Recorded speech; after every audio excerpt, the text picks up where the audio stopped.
Today is March 17th, 2018.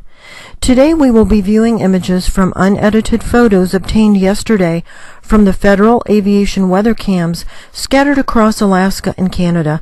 All videos are in time-lapse mode with each frame equal to 10 minutes. Our first image was viewed by the south-facing weather cam in Onvik, Alaska. We're starting to see this striped planet frequently as it gets closer and larger.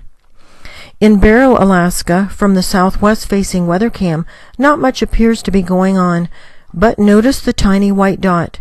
That's the concealment jet that causes the oddly shaped reflections to swing across the screen, which we'll see in a moment. Just in case anyone doesn't see the jet, here's an arrow pointing to it. The jet carefully follows the planet that the sun will be eclipsing shortly. The planet is nearly transparent in the atmospheric chemicals, but some contrast brings it into view. Also, notice the jet's reflection coming onto the screen from the lower right edge. The jet follows the planet, sending signals to the sun simulator prior to an eclipse. For those who are new to this channel, I'll quickly explain the sun simulator. It's a very intense light source installed between the Earth and the sun. Much closer to the Earth, planets involved in the many eclipses occurring daily pass in front of our real sun, but behind the sun simulator, so that it's not obvious an eclipse is occurring. We know that the sun simulator is not the real sun. As the sun simulator moves across the sky, viewed from this weather cam in Drumheller, Alberta, Canada, it completely disappears behind a tiny streetlight. Most first graders know that our real sun could never be hidden by a tiny object like this.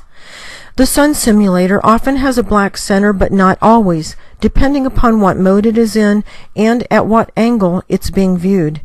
This black dot is not a camera anomaly. It casts its own reflection upon the water, as shown in these images from the southwest-facing weather cam at Gustavus Dock, Alaska. The southeast-facing weather cam in Buckland, Alaska, captured the striped planet. It is difficult to see without some contrast enhancement. The southwest-facing weather cam in Chandler Shelf, Alaska, caught the gigantic tan-colored planet that is often seen on the Hoonah, Alaska camera. Barely visible, it is nearly transparent in the atmospheric chemicals. The sun simulator also has a blurring mechanism, often applied when there are nearby celestial objects. But as the sun moves closer to this enormous object, its tan color becomes more pronounced, even though it is still blurred. Moving the frames back and forth a bit does make it more obvious that something large and tan-colored is over the horizon getting ready to set. As the sun gets close to the tan-colored object, the sun simulator's glare stretches toward the tanned orb in a further attempt to conceal it. This huge object sets to the left of our sun every evening, causing a very red sky to the left of the real sunset. I don't know about other states, but in Ohio, our sky is very heavily chemtrailed at sunset to the left and to the right of the sun, and often over the sun itself. The southeast-facing weather cam in Shivak, Alaska, shows the striped planet again. It quickly fades into a transparency from the atmospheric chemicals. Once again, here we see the red, fast-rotating, crater-pocked planet rolling through the sky from the southwest-facing weather cam in Kaufman Cove, Alaska. The southwest-facing weather cam in Craig, Alaska, shows the sun eclipsing a large planet with a very large crater hole in it. The contrast-enhanced pictures show the planet and its detail much better.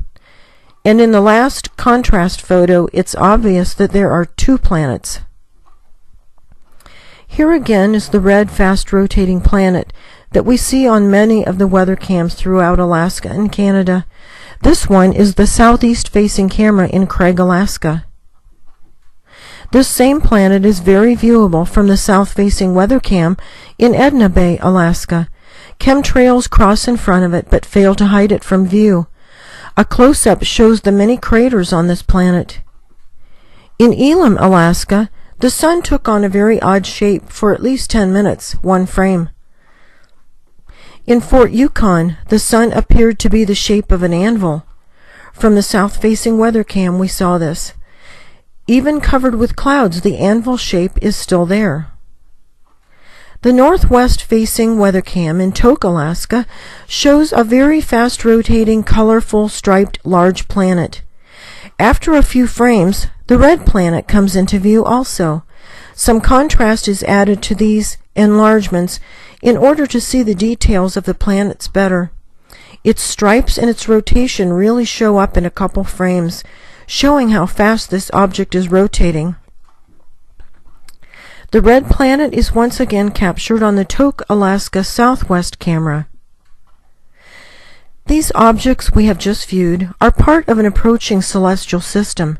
Many people ask when this system will make its closest pass to our Earth.